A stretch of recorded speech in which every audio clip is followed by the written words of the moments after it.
तो guys Samsung ने दो एकदम अलग फोल्ड फोन्स लॉन्च किए हैं, वो भी एक ही दिन में। अब दो क्यों किए हैं बताऊंगा। पहला तो गाइस लास्ट ईयर जैसा ही रेगुलर टॉल फोल्डिंग फोन है जिसको अब ये Z Fold 8 अल्ट्रा बोल रहे हैं, और एक नया पासपोर्ट स्टाइल फोल्ड फोन लेकर आ रहे हैं ये जिसको बोलेंगे Z Fold 8। लेकिन पूछने वाली बात तो ये है कि जो नया शेप है वो अल्ट्रा क्यों नहीं है, और वो इसीलिए गाइस क्योंकि देखो दोनों में आपको फ्लैगशिप चिप भी मिल जा रहे हैं, बाकी स्पेक्स भी लगभग बराबर ही हैं, लेकिन रेगुलर Z Fold 8 के जो कैमरा स्पेक्स है ना वो Fold 8 अल्ट्रा जितने तगड़े नहीं है। तो अब इंपॉर्टेंट सवाल क्या बनते हैं, पहला इन दोनों में से कौन सा बेटर है, एंड ये जो वाइड वाला फोन है ये आपकी डेली यूज को कैसे चेंज करता है। दूसरा Fold 8 सीरीज में नया क्या है Fold 7 के मुकाबले जो लास्ट ईयर आया था, और तीसरा ये फोन आप कब खरीद सकते हैं और कितने का, और चौथा मैं इनमें से कौन सा प्रेफर करूंगा। करते हैं बात। तो गाइस पहले तो आप इन दोनों फोन को आप देखिए, आपको एक आइडिया मिल जाएगा कि वाइड वाला कितना वाइड है, और अगर आप दोनों की डिजाइन लैंग्वेज देखिए काफी सिमिलर ही है। इनफैक्ट आप पीछे का अगर डिजाइन देखेंगे और कैमरा आइलैंड भी देखेंगे काफी सेम ही है, और देखने में वैसे तो क्लियर है कि Fold 8 अल्ट्रा नॉर्मल Fold 8 से पतला है, चाहे वो फोल्डेड स्टेट में हो या अनफोल्डेड स्टेट हो, लेकिन बहुत ज्यादा फर्क नहीं है। लेकिन ये जो वाइड वाला जो Z Fold 8 अब आया है इसका पर्पस क्या है। देखो पहला पर्पस तो क्लियर है, एप्पल अपना फोल्डिंग फोन निकाल रहा है आईफोन अल्ट्रा, उसका स्टाइल ऐसा ही होने वाला है। तो Samsung wants to make sure कि हर कस्टमर के पास सैमसंग का भी एक ऐसा फोन हो जो वो ले पाए। बाकी और भी चीजें वो मैं बताता हूँ। देखिए गाइस ये जो Fold 8 अल्ट्रा का अंदर का डिस्प्ले है ना ये पढ़ने के लिए या मल्टीटास्क करने के लिए काफी क्रेजी है, लेकिन अगर आप इसमें कंटेंट देखने की कोशिश करेंगे ना तो आप देखेंगे ये इस तरह के ना ब्लैक बार काफी आते हैं, और ये जो वाइड वाला फोल्ड फोन है ना ये इस प्रॉब्लम को कुछ हद तक बेटर करता है, क्योंकि इसके अंदर के डिस्प्ले का जो एस्पेक्ट रेशियो है ये कंटेंट या मूवीज या टीवी शोज देखने के लिए काफी बेटर है। तो आप देखेंगे कि इस वाइड वाले फोल्डिंग फोन के जो इनर डिस्प्ले में ये ब्लैक बार्स जो होते हैं ये कम दिखते हैं, कंटेंट ज्यादा दिखता है। एक और चीज, इस वाइड फोन को ना पॉकेट में डालना थोड़ा डिफिकल्ट है, लेकिन पॉकेट में जाने के बाद ये काफी कंफर्टेबल लगता है, क्योंकि आफ्टर ऑल है तो एक्चुअली पासपोर्ट या वॉलेट स्टाइल ना, वो टॉल ब्रिक टाइप फोन नहीं है। बस एक ही कॉम्प्रोमाइज है इस वाइड फोन के साथ, इसका जो कवर स्क्रीन है ये नॉर्मल वाले से छोटा है, और ये कवर स्क्रीन ही तो आप आई थिंक ज्यादा यूज करते हैं। मतलब चौड़ा है लेकिन फिर भी एक हाथ से यूज करने में काफी इजी है, लेकिन थोड़ा टाइम आपको लग सकता है इस एस्पेक्ट रेशियो को यूज टू होने में। अब ऑब्वियसली जैसे हम इन दोनों फोन्स को और यूज करेंगे तो छोटी छोटी बातें और निकल कर आएंगी।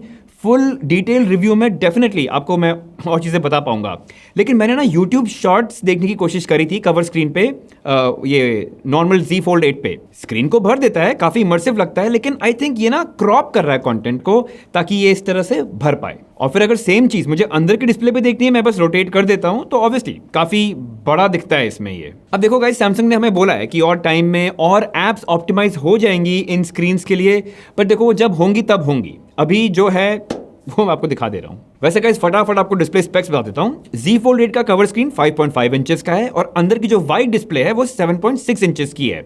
यही Z Fold 8 अल्ट्रा में देखें तो 6.5 इंच का आपको कवर स्क्रीन मिलता है, और अंदर की डिस्प्ले 8 इंच लंबी है। अब दूसरा मुद्दा, ऐसा क्या है Fold 8 सीरीज में जो आपको Fold 7 में नहीं मिला था। कुछ चीजें हैं। सबसे पहला, इन्होंने हिंज चेंज कर दिया है, पहले से ज्यादा पतला भी है और ज्यादा स्ट्रॉन्ग भी है। दूसरा, क्योंकि हिंज इन्होंने पतला कर दिया है तो दोनों फोन के इनर डिस्प्ले पे एंटी रिफ्लेक्टिव कोटिंग आ पाई है।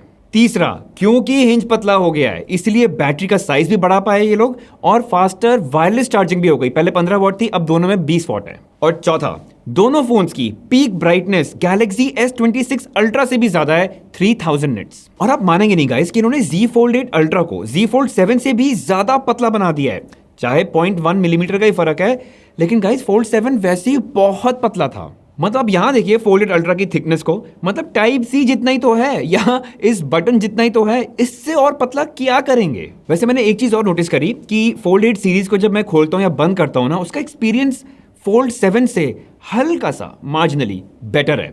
मतलब अगर आपने Fold 7 यूज किया होगा तो आप समझ जाएंगे मैं क्या बोल रहा हूं, और अगर नहीं किया तो मान लीजिए कि काफी अच्छा है। तो देखिए गाइज, मोटा मोटा ओवरऑल फील जो है वो Fold 8 अल्ट्रा की Fold 7 जैसी ही है, लेकिन क्योंकि Fold 8 आपको better closing and open experience देता है, बॉडी जो है उसकी थोड़ी पतली है, बैटरी थोड़ी बड़ी है, चार्जिंग स्पीड थोड़ी बेटर है, एंड कैमराज भी थोड़े बेटर हैं, तो इंप्रूवमेंट्स तो हैं। क्योंकि गाइस अगर कैमरे की भी बात करें ना तो Fold 7 के मुकाबले Fold 8 में अल्ट्रा वाइड कैमरा को अपग्रेड मिल गया है। लेकिन यही अगर मैं फोल्ड 8 की बात करूं तो यहाँ थोड़ा स्टेप डाउन है कैमरा के डिपार्टमेंट में, क्योंकि ना टेलीफोटो कैमरा है और जो प्राइमरी भी है वो 200 नहीं 50 मेगापिक्सल का है। मगर मजे की बात यह है कि दोनों फोन 8K वीडियो रिकॉर्डिंग कर सकते हैं अपने मेन और अल्ट्रा वाइड कैमरा से। अच्छा, एक काफी इंटरेस्टिंग वीडियो फीचर मैंने ट्राई किया, फैन कैम। तो मान लीजिए कि आप कोई नॉर्मल वीडियो ले रहे हैं अपनी या किसी और की कुछ करते हुए, बाद में आप अपने फोन में ही सिर्फ उस पर्सन को ही ट्रैक करते हुए या फॉलो करते हुए एक वीडियो बना सकते हैं किसी भी फॉर्मेट में। तो मान लीजिए कि पहली वीडियो अगर आपने ऐसे शूट की है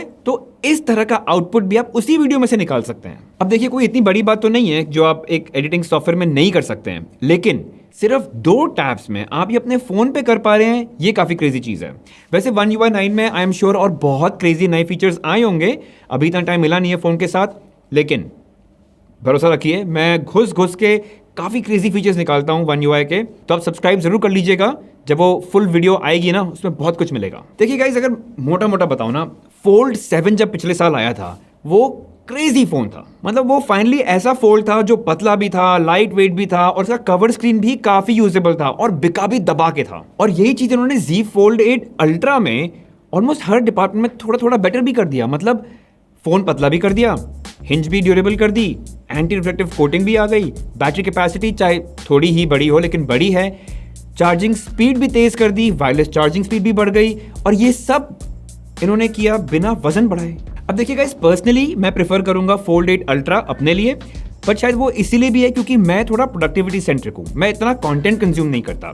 लेकिन पूरी शिद्दत के साथ मैं फोल्ड 8 नॉर्मल जो वाइड वाला है उसको यूज करूंगा और उसका एक फुल रिव्यू डेफिनेटली आएगा, तो सब्सक्राइब जरूर कर लीजिएगा। अच्छा, मैं ना एक चीज और सोच रहा था, कुछ सालों में सैमसंग का इनोवेशन का जो स्पीड है थोड़ी कम थी, बट अब देखिए ट्राई फोल्ड भी ले आई है, पासपोर्ट स्टाइल फोल्ड भी ले आए और नॉर्मल फोल्ड तो है ही।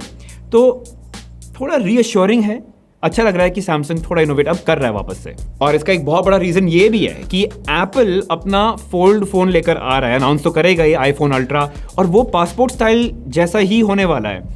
तो ऑब्वियसली सैमसंग को ये अब लेकर आना ही था ताकि एटलीस्ट कस्टमर के पास चॉइस हो कि अगर छोटा फोल्डिंग फोन चाहिए तो सैमसंग के पास भी है। वैसे गाइस, सेल कब है, प्राइसिंग क्या होगी, क्या क्या वेरिएंट्स और कलर्स अवेलेबल है, ये सब डिस्क्रिप्शन में डाल दूंगा और पिन कमेंट में भी डाल दूंगा, सो दैट आप उसको रीड कर पाए। लेकिन फुल वीडियो में क्या क्या चीज़ें हैं जिसके बारे में आपको पता होना चाहिए, जो भी सवाल है आपके फोल्ड 8 के ऊपर, फोल्ड 8 अल्ट्रा के ऊपर, आप कमेंट में जरूर छोड़िएगा, वो सब मैं देख के फुल रिव्यू लेके आऊँगा। सब्सक्राइब कर लीजिएगा, बेल आइकन मार्क करके वो ऑल जरूर दबाइएगा ताकि जब वो वीडियो आए आपको पता चले। मिलते हैं।